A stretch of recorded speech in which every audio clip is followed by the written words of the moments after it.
Blessed be, guys and ghouls. You may have noticed a little change in scenery. Today we're going to be filming in my living room. I am starving. I haven't eaten all day, so I decided to try out this local pizza place that I have had my eye on for a while. It's called Pizza Cult. How goth is that? The smell is driving me crazy, so I'm just going to bust this puppy open and let you know how it is. Okay, so one thing, like California, I feel like is kind of known for having bad pizza, but look at this beauty. Like, it is gorgeous. So, eat your heart out.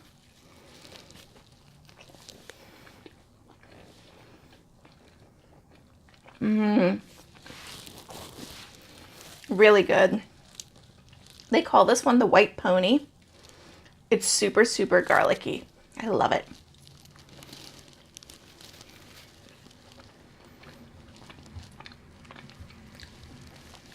Happy mouth dance.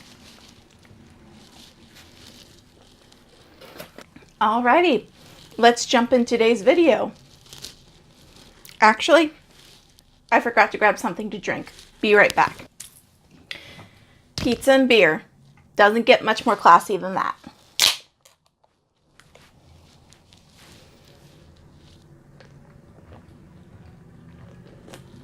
And yes, I know it's a PBR. Don't judge me. So let's just jump right into things.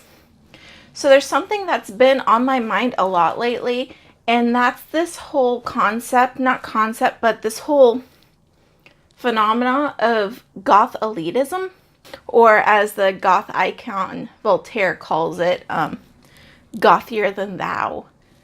But it's become really apparent to me lately that there's just this weird competitiveness in the goth subculture.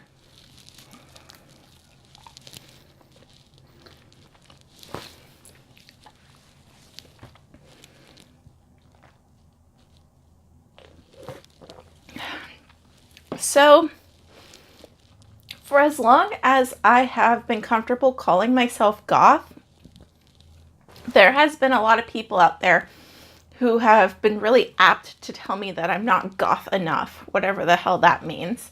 It was like I was part of some sort of gated community where all of the houses looked like Addams Family mansions, and somehow I was in violation of the Haunted Homeowners Association for not trimming the roses off of my bushes. It's stupid. Now, I grew up in a small town with no diversity to speak of. Although I had a lot of friends who would call themselves darkly inclined, none of them would feel comfortable calling themselves goth. They wouldn't touch that term with a 10-foot pole. In fact, when I was in 8th grade, one of my classmates used the term goth as an insult while I was walking past. I was just getting up to go to my gate class, which is like it's a class for kids that are gifted. And as I was getting up and walking past, I could hear him kind of mutter out of the corner of his mouth. He's like, goth. Like, oh, why, thank you. But I digress. Because I grew up in a small town, most of my instances of not being goth enough come from either the online goth community or from non-goths. Let's start with the latter, shall we?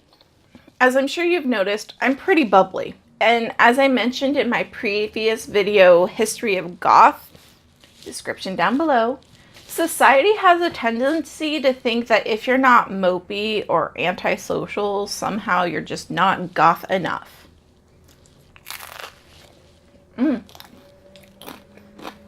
That crunch!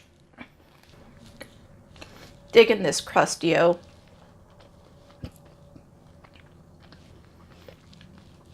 Could never be a low carb girl.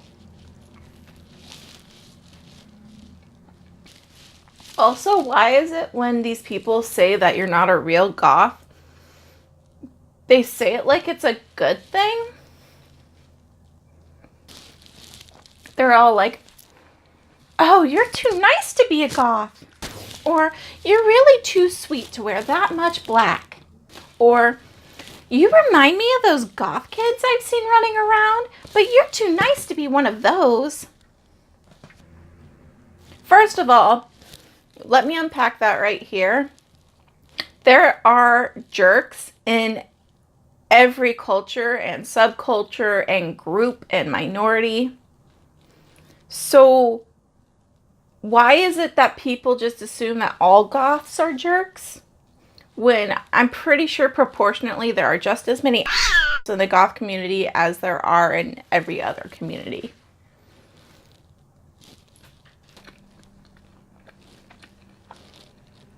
It's funny how people outside of the community suddenly become experts on what is or isn't goth.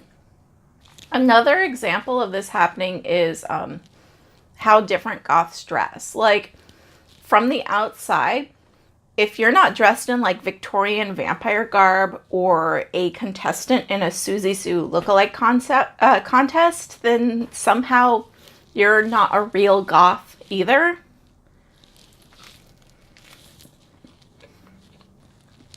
Like, if you're gothabilly, people think you're rockabilly. If you're death rock, people think you're punk. If you're cyber goth, people tend to see a raver. Now, granted, from the outsider's perspective, these differences may be kind of hard to discern. But what really bugs me is that instead of asking questions, people just assume. They just automatically become experts. Like they know better than the people who have actually made this commitment to follow this particular lifestyle or style choice.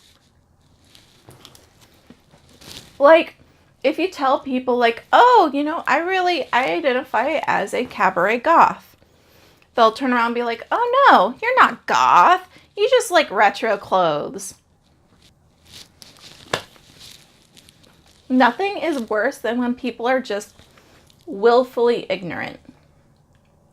I really think like a closed mind is a certain symptom that someone has just reached the maximum of their potential as a human being.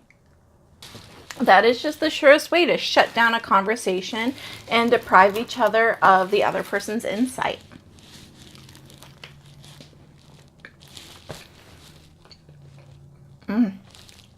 Yeah, this is good. Y'all need to try this.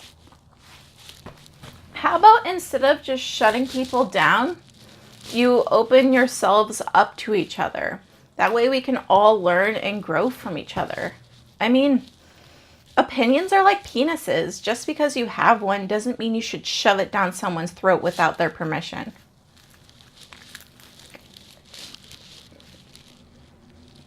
And that brings us to the goth community. Now, unfortunately, it seems like the term community, when referring to the goth subculture, is more like a hopeful wish than a real fact. Due to gross misinterpretation in mass media, a lot of goths, especially elder goths, I've noticed, tend to kind of guard their secrets well. When those who are new to the scene ask questions or go down a misguided path, instead of the elder goths kind of guiding them or opening up or answering questions, they're just treated with animosity or eye rolls. I get it. Although my baby bat years were in the late 90s, early aughts, the town I grew up in is so small. To this day, there is no cell phone service. Most of my goth garb and other accoutrement fell under the old saying, you have to either make it yourself, make do, or do without.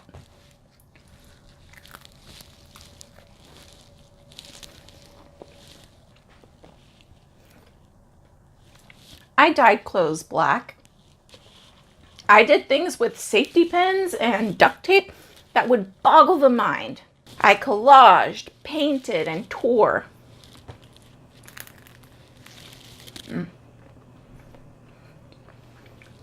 Speaking of tearing, I am tearing this pizza up.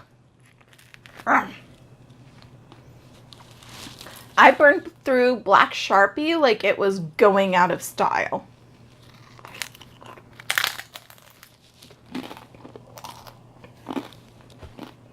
I melted eyeliner with lighters. I dyed hair with Kool-Aid. I swapped clothes and accessories with my friends like they were mixtapes. And by the way, we swapped those too. My friend Beth even landed on the fashion page of our high school yearbook wearing one of my collars. Between all of my friends and I, we once burned through a brand new compact of white pressed powder foundation in one day.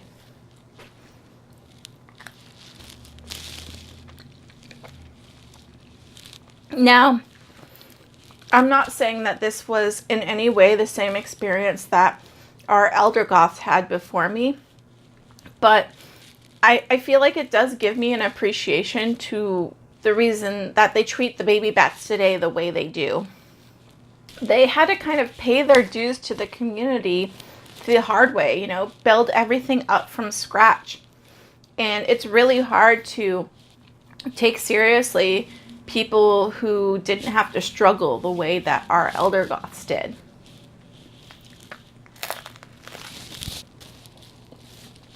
But this is where that train of thought derails, because as a baby bat, I would have given anything to find a welcoming, open Gothic community. However, the one exception to that is the blog Gothic Charm School. I'm going to leave the description down below for you, but the Mistress of the Manors was really a godsend. I know it's kind of a narrow scope, but really reading her blog and her, Q&A format and her reviews and all of the information she provided to the goth community at large, it really, really helped me get through that time when I was not only the only goth in my school, but I was the only goth in my community, really. Like I said, I had a few friends that kind of dabbled and were darkly inclined, but I always knew this wasn't a phase for me. It was really nice to find an online presence that was really inviting and was willing to tell me that it's okay that you're a weird kid. We're all weird kids and you're more beautiful for it. Now, that being said, in my experience in the real world, I personally find it a little hard to be vulnerable and comfortable around other goths. Let me just say that's because whenever goths get together, we tend to play this secret game that has been referred to as Gothier Than Thou. We just instinctually compete against each other to see who is the most goth. Who cares which person has the oldest goth band tees? Who cares which person has the largest collection of obscure horror films? Wow, what's this? I'm filming a mukbang.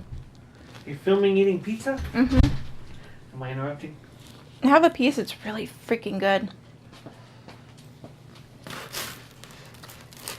It's a little cold, huh? I know. I'm sorry.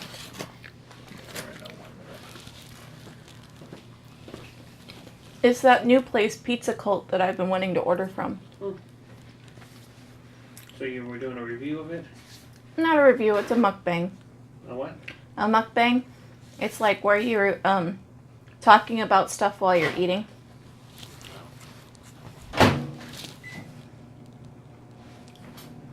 It means I'm going to have to banish you as soon as that's warm, though. I know, I'm so unfair. But I'm filming.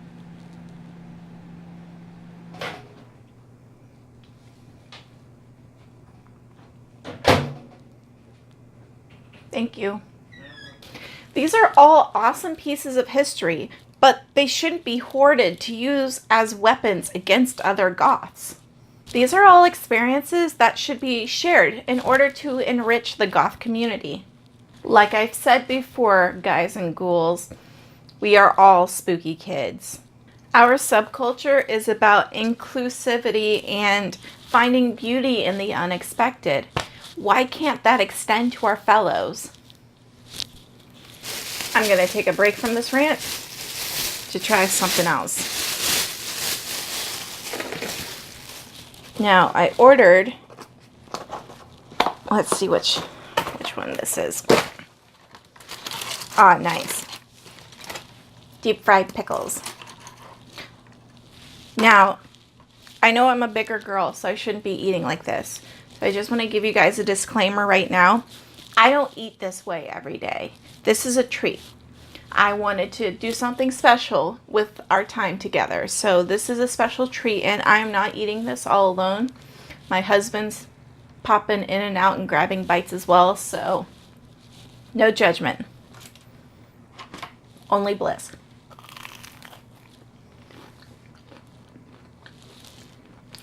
Interesting. The pickle's really, really thin. So it's mostly like breading, which is a kind of a bummer because I like that kind of the crunch of the pickle. But it's got some really cool flavors going on as well. It's very like lemony with the dill. So I'm digging it.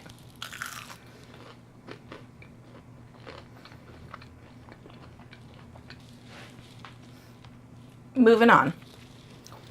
So recently, because we're living in this age of social media, I have come to find out quite a few things about people I went to high school with. Now, I just mentioned that I was really the only goth I knew. And it was a small school, like 350 kids, I think it was. So basically everyone knew everyone. But now, because of the age of social media, I've discovered that I have a lot of similar interests with people I went to high school with. There's a lot of people I know who listen to the same music I was listening to, read the same books I was reading, watched the same shows as me, was really into kind of the same kind of spookiness and spirituality, and I had no idea. So now, because of social media, I find out that these people that I wouldn't even call friends, they were like maybe like acquaintances. You know how on Facebook you become friends with everyone you went to high school with, whether or not you shared 2 words in person.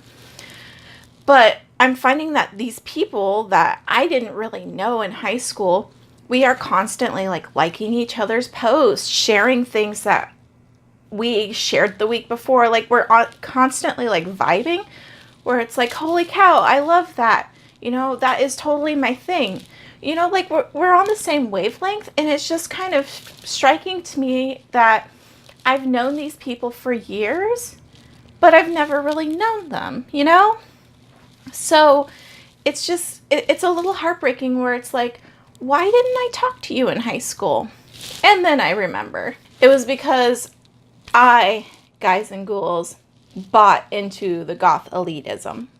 If it's someone that I had already convinced myself were stuck up, not into the goth subculture, or just like a poser, I would shake my head, roll my eyes, and move on and think that they weren't worth my time. And that is so unfortunate. I mean, were these people goths? No, not at all. But there was that spark there of shared interests, and we could have used that opportunity to grow and learn from each other, even if we weren't in the same culture. And it's just really, really unfortunate that I was so caught up in this whole elitist Gothier Than Thou view that I didn't give these non-goths who shared similar interests to me a chance.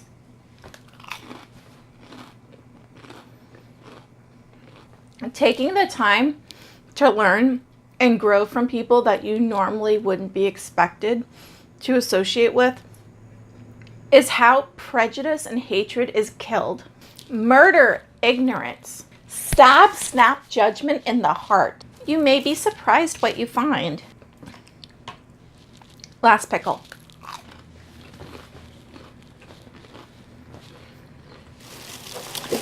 All right. Last item. One of my personal kryptonites. I almost always have to order them. Holy crap, they're huge. This is awesome. Jalapeno poppers, but look at the size of this guy. That is like a whole jalapeno. Dude, I'm stoked. All right.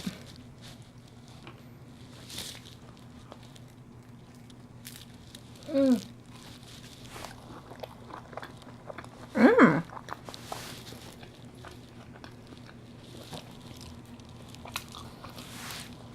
Nice thick layer of jalapeno. Super spicy. That is not normal cream cheese. I'm not sure what kind it is, but it is freaking amazing. Onion. Dude, this is filled with onion cream cheese. Next level shit right there.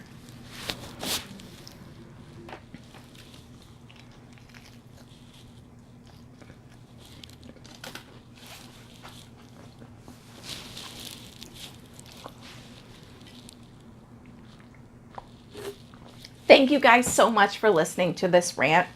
Please don't forget to hit that like button, subscribe, ring that bell, and leave a comment down below with your experiences of goth elitism and prejudice. Stay spooky. Dude, look at these poppers. Look at these poppers! And they look like little mice.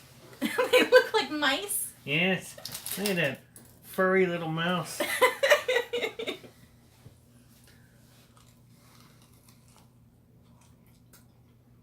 Isn't that amazing? I mean, I think you just got jalapeno in that bite, but... That's all I got. It's really hot. Yeah. Try another bite. Isn't that awesome? They're stuffed with onion cream cheese. It's hot. It's because it's jalapeno. Oh. You should use the ranch. I know you don't like ranch, but it'll help cool it down. You want a PBR? No way. And so what's the verdict? That's really good. Right? Maybe the best popper I've ever had. Maybe.